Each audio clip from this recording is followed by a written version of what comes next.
Hello hi everyone, welcome back to my channel again. तर कसे आहात तुम्ही सर्वे? आय होप तुम्ही सर्वे ठीक असाल.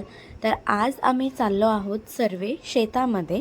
तर चला व्हिडिओ कंटिन्यू बघत राहा, व्हिडिओला अजिबात स्किप करू नका. रोडवरती का फिरतोय?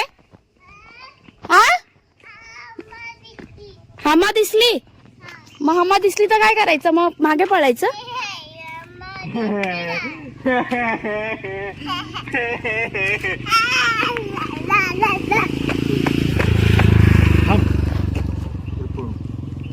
बैलगाडी कुठे होती? आंबा गाडी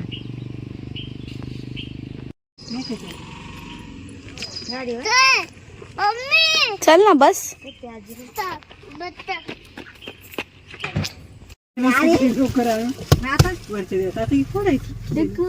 इथे बघ ना.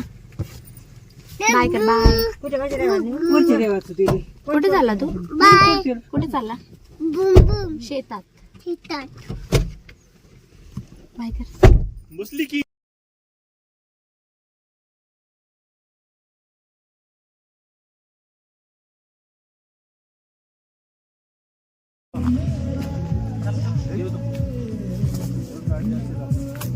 या हात पकड.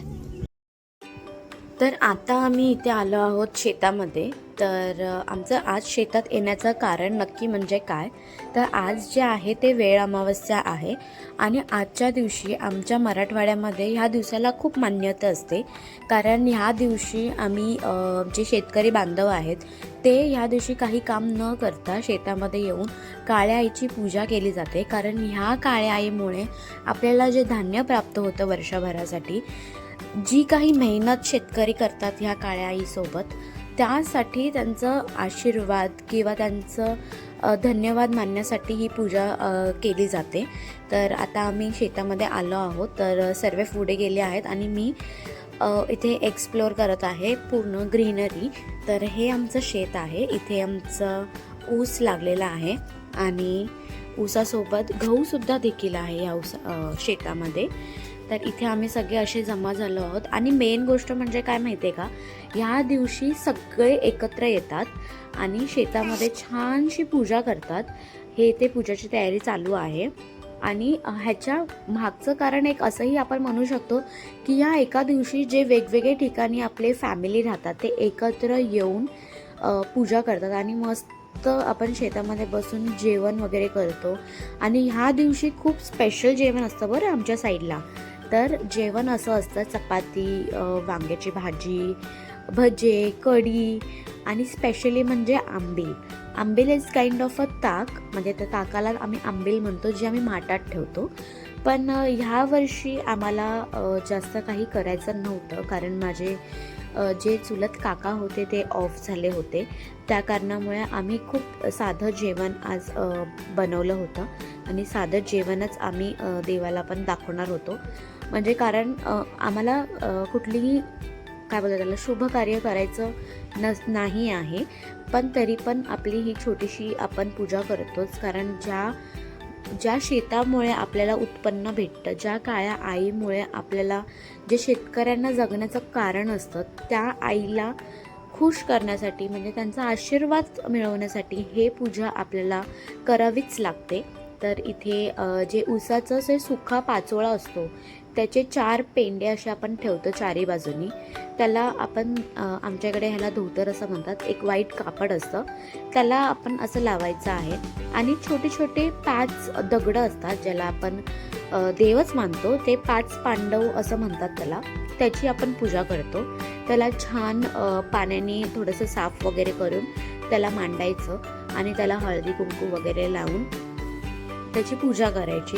आणि काय आपल्या घरात जे काही नैवेद्य असेल ते नैवेद्य तिथे ठेवायचं, बत्ती वगैरे लावायची आणि छानशी अशी पूजा आपली समाप्त होते. पूजा झाल्यानंतर आपण सगळे मिळून एकत्र जेवण करायला बसतो. तर इथे पूजेची तयारी चालूच आहे आणि त्याच्या व्यतिरिक्त इथे डुग्गू जे आहे ते पॉपकॉर्न खात आहे आणि एकट्यातच बडबडतोय की छान, वाव, नाईस आहे, नाईस आहे असं. म्हणजे त्याला खूप कन्व्हिन्स करून त्याला बसवलं आहे बरं गपचूप, नाहीतर तो खूप मस्ती करत होता, खूप मस्ती.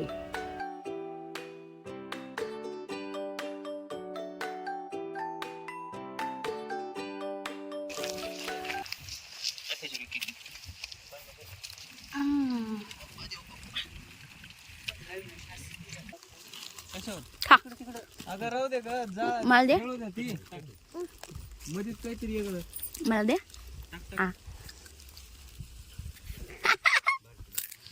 मला आईला दे मला नाही मला मला काय आ हा पेरू नको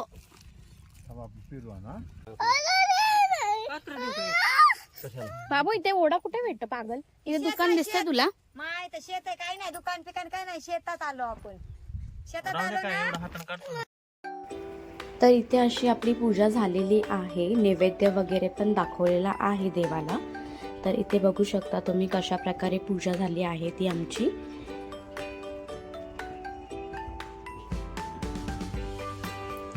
खूप छान, खूप प्रसन्न असं वाटतं शेतामध्ये बसल्यावरती.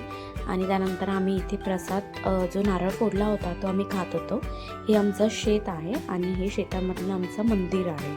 त्यासमोर खूप छान असं ग्रीनरी आहे. हे बघायचं काय चाललंय इकडे.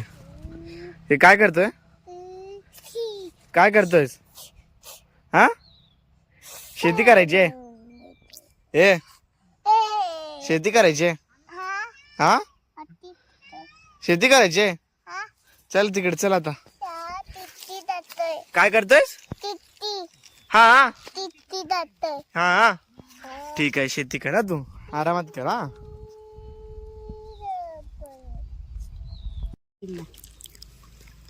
कुणी कुणी तर दुसऱ्या दिवशी बी जाऊन फिकत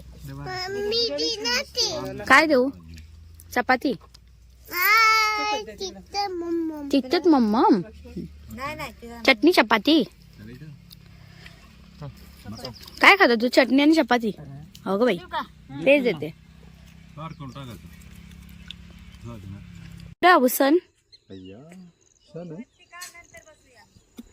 सण सण